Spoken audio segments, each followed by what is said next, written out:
Hello, welcome to my channel.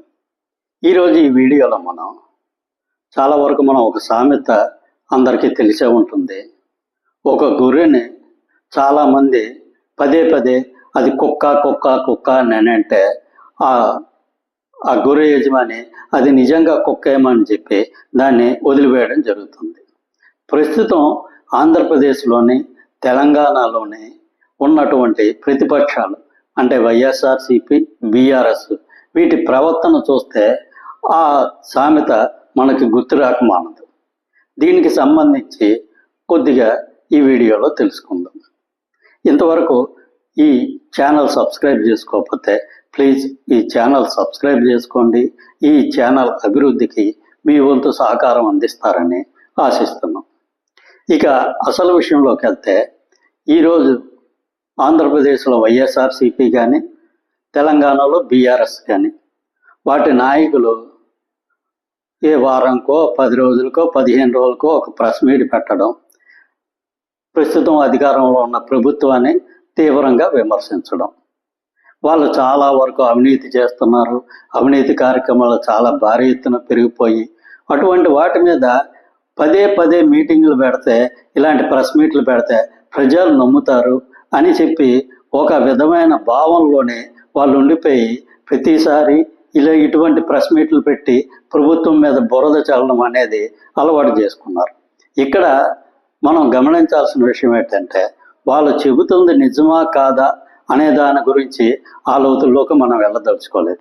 కానీ దానికి సరైన ప్లాట్ఫామ్ ఏది? ఏ ప్లాట్ఫామ్ మీద వాళ్ళు ప్రభుత్వం మీద విమర్శలు చేస్తున్నారు?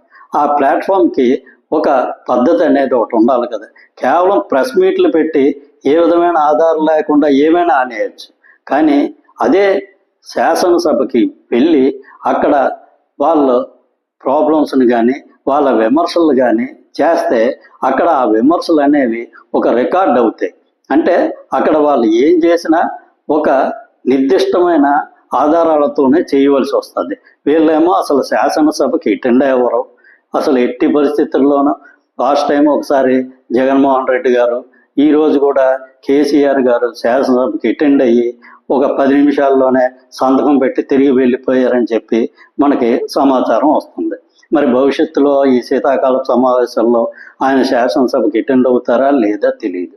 కానీ ఒక 4 రోజుల ముందు మాత్రం పెట్టి తెలంగాణకి విపరీతంగా నీటి ద్రోహం జరుగుతుంది, ఆంధ్రప్రదేశ్తో కొమ్మొక్క అయిపోయారు, ఈ రేవంత్ రెడ్డి, చంద్రబాబు నాయుడు గారు ఒకటైపోయారు, ఇలాంటి విమర్శలు చేయడం వల్ల ఏ విధమైన ప్రయోజనం ఉండదు.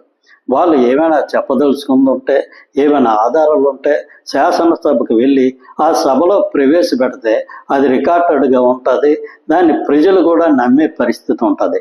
అంతేగాని ఊరికే బయటకు వచ్చి ప్రెస్ మీట్లు పెట్టి ఊరికే విమర్శలు చేయడం వల్ల ప్రయోజనం ఉండదు. ఇక్కడ వాళ్ళు ఎన్నికల్లో విజయం సాధించింది దేనికోసం? ఒక రాజకీయ పార్టీ పెట్టింది కేవలం అధికారం కోసమేనా?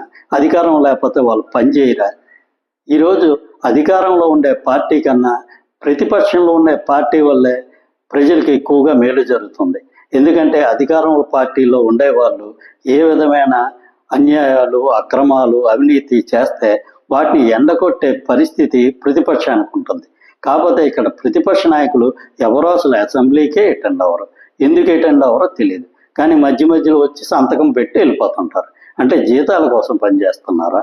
ఈరోజు 5 సంవత్సరాల పాటు వాళ్ళ ఎమ్మెల్యేగా ఉంటే వచ్చే జీతం ఎంత? వాళ్ళ ఎన్నికల్లో పెట్టిన ఖర్చు ఎంత? అంత ఖర్చు పెట్టి ఓన్లీ జీతం కోసం వచ్చి సంతకం పెట్టడం అనేది ఎంతవరకు సమంజసంగా ఉంది? ఆ పార్టీలు కానీ ఆ పార్టీ అధినేతలు కానీ దీని గురించి కొంచెం ఆలోచన చేయాలి. ఈరోజు మొదటిసారి ఎన్నికైన ఎమ్మెల్యేలు కూడా దీంట్లో ఉండి ఉంటారు.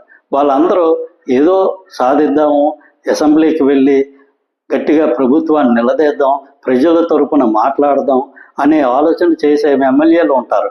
వాళ్ళందరినీ అడ్డుకొని అసలు అసెంబ్లీకే అటెండ్ అవ్వం అంటే అది ఎంతవరకు వాళ్ళ ప్రజలు ఎన్నుకున్న ప్రజలకి ఎంతవరకు న్యాయం చేసినట్టు?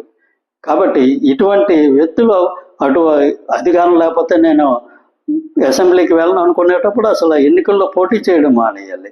వాళ్ళ పార్టీ వాళ్ళని పోటీ చేయమని చెప్పి వాళ్ళకి అధికారం వస్తే వాళ్ళు డైరెక్ట్గా సీఎంలు అయిపోమనాలి. అంతే తప్ప ఇలాగ ఎన్నికల్లో పోటీ చేసి అధికారం రాకపోతే మేము అసెంబ్లీకి వెళ్ళాం, జీతాలు తీసుకోవడానికే వెళ్తాము అని అనడం అనేది ఏ రాజకీయ పార్టీకి ఆ పార్టీ మనుగడకి దీర్ఘకాలంలో ఉపయోగకరంగా ఉండదు. ఏ రాజకీయ పార్టీ అయినా దీర్ఘకాలంలో నిలబడాలని అంటే ఖచ్చితంగా ప్రజల మద్దతు దానికి అవసరం ఉంటుంది. ప్రజల మద్దతు రావాలని అంటే అధికారంలో ఉండేటప్పటికన్నా ప్రతిపక్షంలో ఉన్నప్పుడే ఎక్కువగా అవకాశం ఉంటుంది. కాబట్టి ఈ విషయాన్ని గుర్తించి ఎక్కడైనా సరే ఈ రెండు పార్టీలు అసెంబ్లీకి వెళ్ళి ప్రజా సమస్యలను లేవనెత్తి ఒక అర్థవంతమైన డిబేట్కి అవకాశం కల్పిస్తారని ఆశిద్దాం. Thank you. ఈ వీడియో నచ్చినట్లయితే ఈ ఛానల్ సబ్స్క్రైబ్ చేసుకోండి. Thank you very much.